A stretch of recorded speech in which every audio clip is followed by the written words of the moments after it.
qu'aujourd'hui on se retrouve pour une petite vidéo d'un jeu. Ça sera un jeu pour cette fin d'année, un jeu familial qui va bientôt arriver, mais où c'est qu'il est? Tu l'as vu le jeu, Catherine? Non. Oh là là. Bon.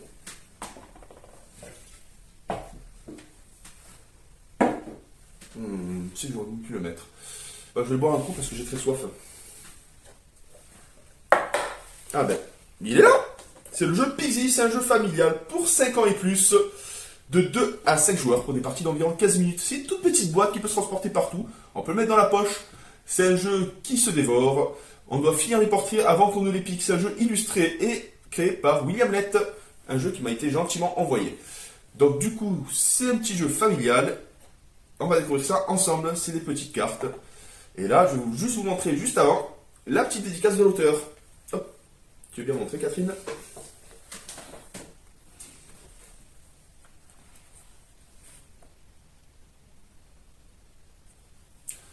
La petite dédicace, je remercie pour ce jeu. Ce jeu vraiment petit mais rigolo. Je vais vous lire ce qui se passe à l'arrière et après on va découvrir les cartes, un petit unboxing, une partie test avec des vidéos règles bien sûr. Dans Pixie, ces cartes pour finir tes portraits. Attention, tu peux aussi te faire piquer. Mais Pixie pas, la chaîne de garde veille. Drôle malin familial international. Pixie développe la logique, permet d'élaborer des stratégies, stimule l'audace et même le bluff.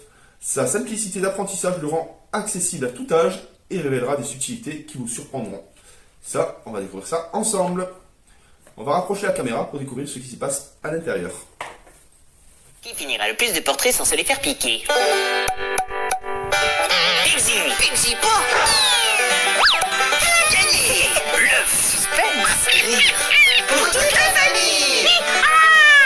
Moi je pique dans les mains! Moi j'en pique une! Et moi je pique tout! Pixie, un jeu drôlement piquant! Voici le fameux jeu Pixie. Une petite boîte qui peut se transporter partout. C'est un jeu familial, donc on doit finir les portraits avant qu'on te les pique. C'est créé et illustré par William Lett. Je l'en remercie d'ailleurs, justement. Regardez la belle petite boîte. Sous toutes ses facettes. Donc là, je vous remontre la dédicace et la toile des jeux. Tu peux m'expliquer Pixie? Je comprends rien. Donc du coup, je vais te montrer, justement, comment ça fonctionne. Donc, voici les cartes. On va découvrir ça ensemble. C'est encore unboxé. On va le déboxer tout ça. La petite règle de jeu. Avec son contenu. La présentation du jeu. Mélanger toutes les cartes. Distribuer 4 cartes par joueur. Poser le paquet de cartes restant au milieu des joueurs. Ce sera la pioche. Utiliser la boîte de jeu pour faire la poubelle. La défausse tout simplement. Donc là, il y a Ika, Philomène, Fernand et Mozart. Ce sera les 4 portraits à faire. Et après, il y aura des cartes qui vont vous permettre de construire votre jeu. Alors, on découvre ça ensemble.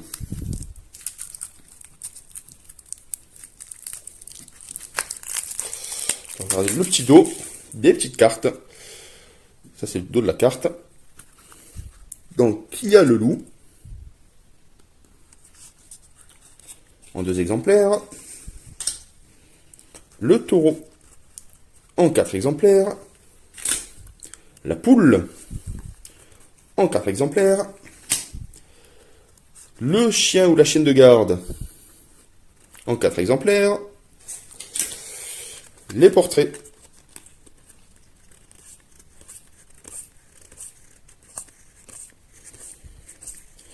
En 3 exemplaires chacun, il y a 4 morceaux. Pour la vache, Philomène. Pareil pour le lapin, Mozart.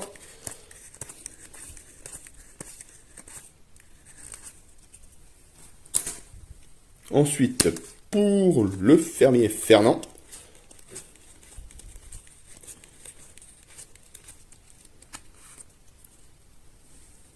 Et on termine avec Leica.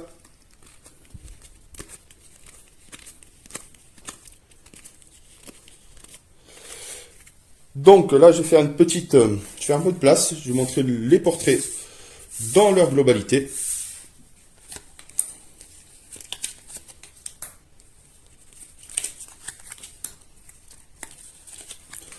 Voilà le portrait de Leica dans Il y a le seau de lait. Mozart, le lapin. Ah, les illustrations elles sont juste magnifiques.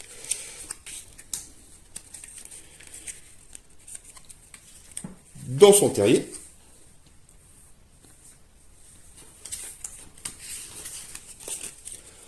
Le fermier Fernand.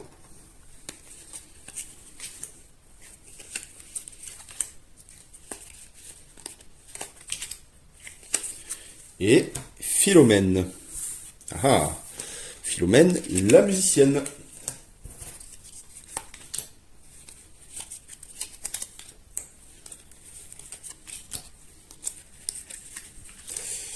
Voilà, on va s'intéresser d'un peu plus près aux cartes, bonus et malus.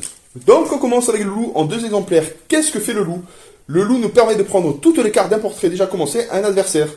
Par contre, les cartes en plus sont jetées directement dans la poubelle. Si, admettons, le joueur a la chaîne de garde, l'action est inversée, c'est lui qui vous pique les cartes du portrait qu'il a commencé. Une fois utilisé, la carte du loup va à la poubelle et on pioche une carte à la place. Ensuite, il y a le taureau en 4 exemplaires, ça nous permet de piquer une carte à un adversaire d'un portrait que vous avez commencé. S'il y a la chaîne de garde, ça annule l'effet. Ça le contre tout simplement, il n'y a pas de retournement de situation. Ensuite, il y a les poules. Donc les poules, qu'est-ce qu'elles font? On pique une carte dans la main d'un joueur. On peut piocher une carte au hasard dans la main de ce joueur, face cachée, sauf s'il présente forcément la chaîne de garde. Donc, si la carte ne nous intéresse pas, on lui rend. Si elle fait progresser un de vos portraits ou permet d'en commencer un, on la pose. Si vous la conservez pour des raisons stratégiques, ça peut aussi. Justement, vous lui donnez une carte en échange. Et sinon, on ne peut pas poser une autre carte que celle piochée. On est obligé de poser la carte piochée. Ça, c'est important. Et en fonction, on pioche une ou deux cartes en fonction des cartes qu'on a posées ce tour-ci. On doit toujours avoir 4 cartes en main. On termine avec la chaîne de garde. Ça, c'est le contre ultime pour toute attaque qui nous sera lancée. Alors, la chaîne de garde empêche de piquer. Là, voilà. Empêche de piquer les cartes, tout simplement, si on le souhaite. Donc, elle peut inverser, justement. Alors, ça annule l'effet de la poule et du taureau. Et ça permet aussi d'inverser la tendance avec le loup, tout simplement. Comment fonctionne Pixie? Alors, avant toute chose, comment démarre une partie de Pixie? Pour sélectionner le premier joueur, c'est très simple. C'est celui qui imite le mieux la vache, ou tout simplement conjuguer le verbe piquer au passé simple. Donc, ça va déterminer le premier joueur. On peut jouer dans le sens des aiguilles d'une montre, ou si on veut, on peut faire l'inverse. Il n'y a pas d'obligation. L'objectif est simple, c'est de terminer le plus de portraits, 4 au maximum, avant les autres joueurs, pour maximiser des points.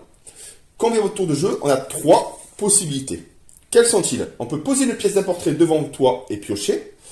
Deuxièmement, on peut remplacer une des cartes qu'on a en main en la jetant dans la poubelle, puis piocher une nouvelle carte. Mais une fois qu'on pioche la carte, on ne peut pas jouer la carte forcément juste derrière. Ou on peut piquer chez un adversaire en utilisant une des 3 cartes action.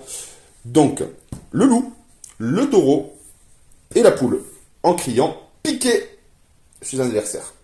Tout simplement. On joue d'abord, on pioche ensuite. On doit toujours avoir 4 cartes en main. Pas plus, pas moins. On doit donc piocher une carte après avoir utilisé une, c'est normal.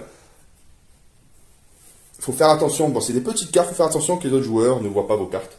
Justement, tout simplement. Admettons, la pioche est terminée. Donc on mélange la poubelle et on remplace le paquet au centre de la table pour créer de nouvelles pioches, tant que les 4 portraits ne sont pas terminés. Donc je vais vous répéter, il y a Leica, Philomène, Fernand et Mozart. Une fois qu'un portrait est terminé par l'adversaire, on ne peut plus le continuer, on est obligé de se séparer des cartes qu'on a posées devant nous, mais on conserve malgré tout les cartes qu'on a en main, qu'on n'a pas pu poser, justement, elles peuvent vous servir par la suite pour marquer encore plus de points. Les 4 portraits ont été terminés, tout le monde dépose son jeu face visible sur la table, et on comptabilise les points. Alors, portrait terminé, donc Mozart, Fernand et Leica, c'est 10 points, et Philomène, c'est 15 points, pour tout portrait terminé. Les cartes restant en main vous enlèvent ou vous rajoutent des points. Le taureau ou la poule vous enlève 5 points, si vous le possédez encore. Le loup vous enlève 10 points.